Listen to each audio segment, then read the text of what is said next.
बनावट साबण व निरमा बनविणाऱ्या 2 कारखान्यांवर गुन्हे शाखेच्या पथकाने धाड टाकली.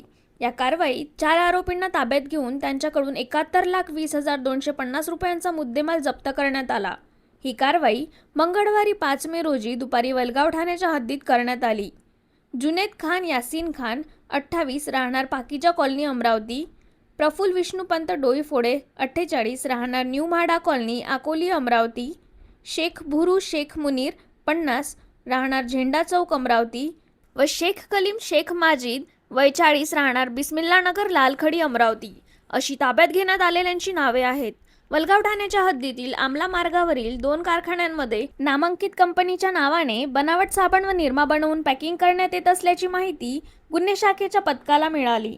या माहितीच्या आधारावर पथकाने एकाच वेळी या दोन्ही कारखान्यांवर धाड टाकली. त्यावेळी तेथे बनावट साबण व निरमा बनवून पॅकिंग करण्यात येत असल्याचे निदर्शनास आले. गुन्हे शाखेच्या पथकाने दोन्ही कारखान्यांमधून 4 ताब्यात घेऊन त्यांची चौकशी केली.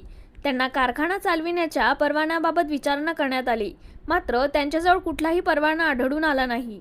त्यामुळे पथकाने दोन्ही कारखान्यांमधून पावडर व साबणाचे पोते, कच्चा माल, पॅकिंग मशीन, इलेक्ट्रिक वजन काटा, विविध साबण व निरमा कंपनीच्या लेबल पन्नी असा एकूण 71,20,250 रुपयांचा मुद्देमाल जप्त केला. आरोपींनी सदर मुद्देमाल कोठून आणला व कुठे विक्री करत होते याबाबत तपास सुरू आहे.